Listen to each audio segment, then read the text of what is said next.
Fala galerinha do xadrez, tudo beleza? Última rodada do Tata Steel 2026, que torneio longo, né? Torneio difícil. Pra gente que tá assistindo já é longo, imagina pra quem tá jogando, né? Deve ser realmente algo muito intenso, muito difícil. Mesmo pra quem tá acostumado como esses grandes profissionais aqui do xadrez. Temos Arjun o Erigaizer jogando contra Abdul Satorov na última rodada. O Abdul Satorov, se ele vencer essa partida, ele é campeão do torneio. E o Erigaizer, claro, ele quer vencer aqui, ele quer ganhar seus pontos de rating, quer fazer sua partida imortal. Então vamos dar uma olhada nessa partida. Arjun Erigaizer abre aqui com o peão do rei. Temos aqui E5 pelo Abdul Satorov, os cavalos são desenvolvidos e a abertura italiana foi jogada. Gioco piano, e o que a turma joga aqui hoje em dia? Joga D3, né? Então joga rock, joga um negocinho, joga todo... Ninguém mais joga o Gambito Evans, galera. O Gambito Evans precisa ser ressuscitado, né? E o Erigaizer, meus amigos, por incrível que pareça... Aí sim, rasga o Gambito Evans aqui nessa partida, a la Paul Morphy, a la Anderson, os jogadores românticos vão à loucura aqui, né? Gambito Evans jogado num torneio pensado, galera, no Tata Steel, pensa, isso aqui é muito legal, né? Então vambora, jogou Gambito Evans, o jogador de pretas em geral tem que aceitar. E agora C3 foi jogado, o lance mais jogado hoje em dia é Bispo E7, mas aqui o Abdul Satorov foi para essa linha com Bispo em A5, como jogavam os românticos. Vamos ver como é que tá o preparo dessa turma aí. Seguimos com o lance D4, é isso, no Gambito Evans, as brancas vão entregar mais um peão para poder acelerar o desenvolvimento.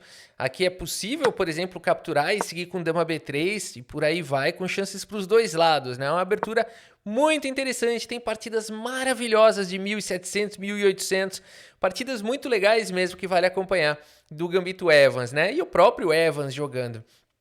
Bom, D6 foi jogado e agora temos Dama B3 diretamente indo para ponto de F7. Por isso que hoje em dia se joga muito o bispo lá em E7, né, para evitar essa configuração. A casa de E5 fica para o cavalo. Mas assim seguiu na partida, Abdul Satorov segue com o melhor lance da posição, Dama D7 fazendo a defesa. E aqui Roque, o Erigaizer, prepara para trazer mais peças para o ataque. Abdul Satorov joga bispo B6, ele dá a casa de A5 para o cavalo. E aqui cavalo de bem D2 foi jogado pelo Erigaizer. Abdusa segue com o cavalo em A5, atacando todo mundo. Dama volta para a casa de C2 e agora cavalo se livra desse poderoso bispo. E aqui cavalo retoma. E o Abdul Satorov, na verdade, ele tem uma posição com um peão a mais, mas o desenvolvimento dele tá um pouco ruim. A dama tá na frente do bispo, não tá fazendo muita coisa, é difícil. Agora você pode fazer um lance errado aqui, o peão de E5 tá atacado várias vezes. E o Abdul Satorov tem uma ideia interessante, ele segue com o lance Dama C6, muito bem. O Erigaizer parece ter feito um preparo brabo de abertura, porque ele não gastou quase nada de tempo até agora. O Abdul Satorov até que jogou rápido também, tem 1h44 aí, não é que ele ficou se matando para pensar nos lances de abertura, não. Ele jogou o que ele achava que já era bom. Seguimos com o cavalo por B6 agora aqui na partida. Erigaizer joga isso também com velocidade. E depois de peão toma, peão por E5, recuperando o material. Que doideira, hein, galera? Peão toma, cavalo toma. E agora segue o baile. Igualdade material, Erigaizer continua jogando rápido. O Abdul Satorov também. E segue agora dama em E6, praticamente jogado ao toque, atacando o cavalo e o peão. F4, melhor lance da posição. Aqui já pensou um pouquinho o Erigaizer, hein? Acho que aqui ele saiu do preparo, não sei. E agora cavalo em F6, vem para o jogo, tira o cavalo, prepara para colocar o rei em segurança. C4, o melhor lance da posição, abre um pouco mais de atividade, controla mais a casa central, abre mais atividade do bispo. Roque coloca o rei em segurança e o Erigaizer coloca o bispo na casa de B2. Galera, esse é o Neo Gambito Evans, né? É um Gambito Evans que começa como uma partida romântica, mas logo no lance 17, por aí a gente já tem uma posição bem contemporânea mesmo, né? Que é aquela, diferentemente das partidas do passado, claro, né? O xadrez evoluiu muito, não tem mais aquele negócio em geral, né? Do Gambito Evans era quem dá mate primeiro ganha, saía sacrificando tudo, né? Aqui eles conseguiram, claro, jogar o fino do fino, neutralizou e agora estão lutando para ver quem tem uma estrutura melhor, quem tem uma atividade melhor de peças, quem vai poder se encaminhar para um final com uma pequena iniciativa. É assim que a turma joga, né? No alto nível hoje em dia. Dama em E7 foi jogado pelo Abdussatorov e agora ele controla talvez um pouquinho mais aqui a casa de A3, dá mais mobilidade para o bispo. A4 foi jogado e agora, hein? Será que isso aqui é uma ameaça? Não sei, talvez dê para defender, mas bacana não é de levar essa. Vamos ver como segue o jogo. Cavalo D7 foi jogado. Combatendo aqui, atacando o cavalo no centro. Cavalo em F3, rasga a atividade aqui do bispo, mantém o cavalo no jogo. E F6 foi jogado pelo Abdussatorov, defendendo aqui, colocando granito nas casas escuras, hein? Um lance arriscado, porque ao mesmo tempo expõe um pouco o rei. Seguimos com torre de F em E1, dando suporte para o peão central. Cavalo C5 foi jogado pelo Abdussatorov. Ataca o peão central, ataca na ala da dama. Por enquanto aqui na ala da dama também muito bem protegido, também no centro está bem protegido, mas as peças vão chegando. E5 foi jogado pelo Erigaise. F5, único lance da posição jogado pelo Abdussatorov. Um lance que não é fácil você fazer, porque agora as brancas têm um peão passado. Mas é possível bloquear esse peão passado com o cavalo, né? Então, isso poderia justificar por que o Abdussatorov permitiu, né, essa criação aqui do peão passado. Bom, cavalo D4 foi jogado, cavalo em E6 faz o bloqueio do peão. E agora temos cavalo por F5 jogado aqui pelo Erigaise. E agora ganhou um peão, tá atacando a dama. Calma, dama em F7. E agora pressiona o cavalo e também pressiona o peão. Por isso, quando o cavalo volta, cai o peão de F4, igualando mais uma vez a questão material. E aqui cavalo D5 foi jogado, atacando o cavalo aqui em F4, centralizando aqui o Pocotó. E aqui bispo em E6 foi jogado pelo Abdussatorov. Olha o nível dos caras, né? Qual é o ponto todo? Fala assim, Rafa, por que ele não quis ganhar um peão aqui? Poderia, mas não é que ganha, né? Isso aqui vai pro espaço. Dama por C7, destrói a estrutura de peões das pretas e ok, fica um jogo aí. É possível jogar dessa maneira, um jogo agressivo pros dois lados. O Abdussatorov preferiu desenvolver peça, jogou com bispo em E6. E agora temos cavalo por F4, dama por F4. E a gente tá indo para esse meio jogo barra final, hein? Torre vem para a coluna D, já não é mais o lance fino do fino. Vale dizer, galera, que até aqui, né, a partida tá bem equilibrada. E podemos dizer que o Erigaise fez a escolha do Gambito Evans, mas a gente teve entraram no meio jogo com igualdade. É interessante falar sobre isso, porque muita gente considera o Gambito Evans como uma abertura que você tem que eliminar do repertório. E não é verdade, o Erigaise está mostrando isso nessa partida. Entrou no meio jogo com igualdade, que é o objetivo da maioria das aberturas. Na verdade, para as brancas você quer entrar no meio jogo com uma pequena, né, iniciativa, com uma pequena dianteira, mas no caso aqui, com igualdade, né? Então, assim, realmente não é a melhor abertura para quem está buscando o mínimo de vantagem. Acho que o Carlsen, por exemplo, não jogaria isso no Mundial, no Candidatos, mas é jogável para a grande maioria das pessoas. Segue o baile. Torre de A em D1 foi jogado pelo Erigaise, lutando pela coluna D. Um lance que parece bom à primeira vista. Vamos ver qual é o problema dele. Torre de A em D8 foi jogado pelo Abdussatorov. E temos aqui trocas e bispo C1 atacando a dama. Dama fica aqui em H4 mantendo a pressão no peão. Vamos entender o que está acontecendo. Dama por C4 também é possível nessa posição. O ponto todo é que as brancas ganham mobilidade para esse peão aqui. Isso traz problema. Na verdade, você teria que talvez tomar aqui, poderia até capturar, porque se você tomar aqui, tá levando essa, mas a posição é complicada demais. Tem até bispo G5, tem bispo F4 também, mantendo tudo atacado, e poderia seguir dessa maneira, com bastante confusão e chance para os dois lados. Aqui o Abdussatorov prefere para uma outra linha, ele não dá chance, ele vai para o fino do fino, que é o lance dama em H4, mantém o peão atacado, mantém a torre atacada. Torre E4 faz a defesa das duas peças e a dama volta para E7. E aqui, torre em E3 foi jogado pelo Erigaise, já com 17 minutos, o Abdussatorov tem mais tempo no relógio. Esse lance não foi considerado a melhor ideia. Difícil de achar dama B3 aqui, que seria o melhor lance, bem difícil de achar. Outro lance que seria bom aqui, dama C3, mas enfim, as pretas já têm uma leve dianteira aqui. Dama C5 foi jogado agora pelo Abdussatorov. Caramba, que pressão! H3 e agora torre D4, que super lance aqui do Abdussatorov, botando pressão infinita no peão de C4. Vejam que ele não tomou o peão de C4, isso aqui é maestria pura, é legal a gente mostrar. O peão estava caindo, já podia ter tomado e tal, mas como a gente viu, as brancas teriam um tipo de contra-jogo. Então a estratégia aqui foi começar a pesar, pilhar mais forte, deixar as brancas mais na defensiva para aí sim poder capturar o peão. Bispo A3 foi jogado e olha agora a situação. Pretas jogam aqui, tem um tático muito bonito aqui, que o Abdussatorov vai encontrar, vai jogar. Se você quiser dar pause nessa posição e tentar encontrar esse tático nessa posição, vale a pena. O melhor lance aqui, vale a pena. Dama por peão, se você encontrou, parabéns, é um bom lance, provavelmente vai te dar boa vantagem. Mas se você encontrou esse lance aqui, puxa, parabéns.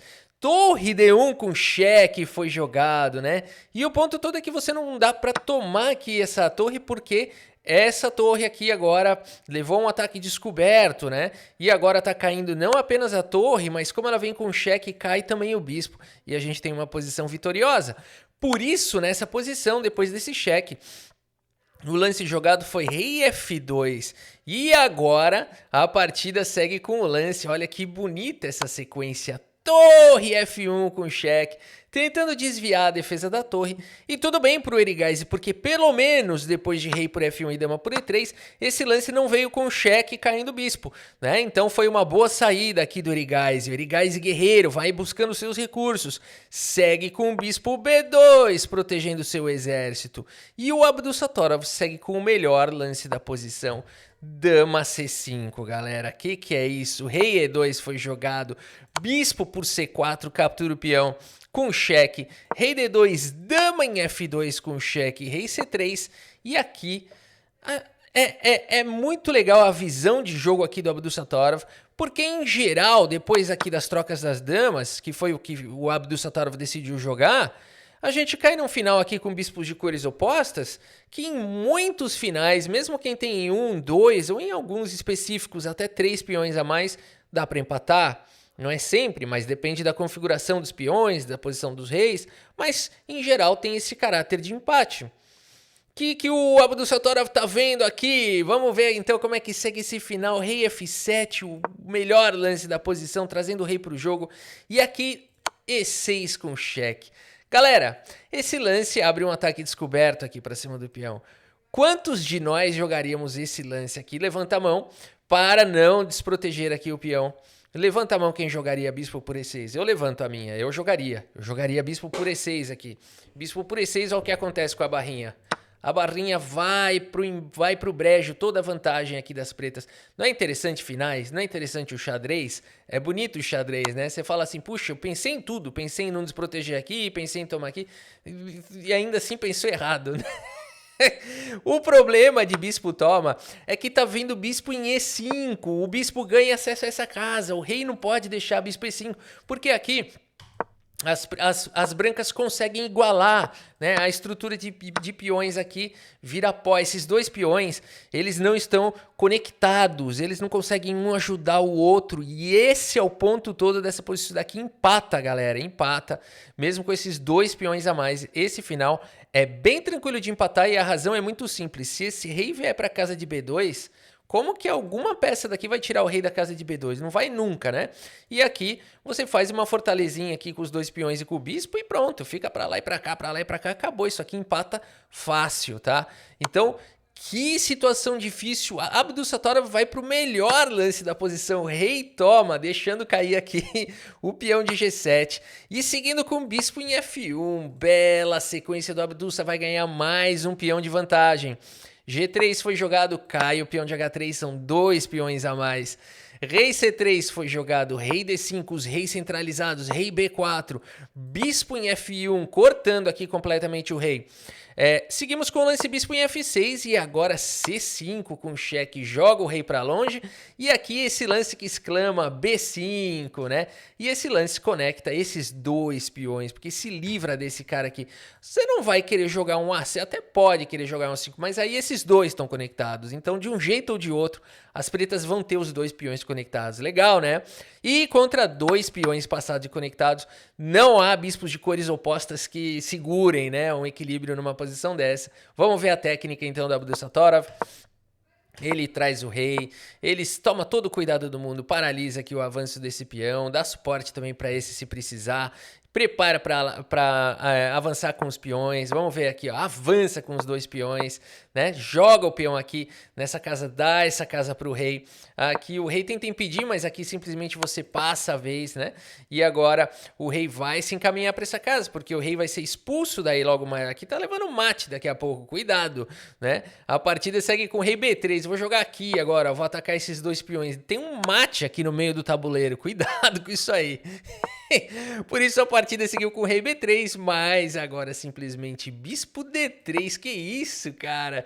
E nessa posição o Erigaisi abandona aqui a partida. Abandonou porque não dá mais. Se você ficou gritando que rei B5 é um ótimo lance, parabéns, é um super lance também. Eu acho que bispo D3, ele tem esse lance faz o seguinte, continua criando aqui um paredão, né? O rei tem um paredão total aqui. E o rei continua não podendo ir para a casa de A4 porque continua existindo o tema aqui do mate. Então o rei B5 vai ser jogado a qualquer momento. E aqui tem um tapete já estendido, né? As peças estão chegando e estão chegando com velocidade.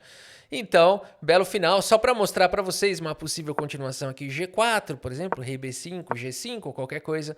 C4 joga o rei para baixo. C3 joga o rei mais ainda.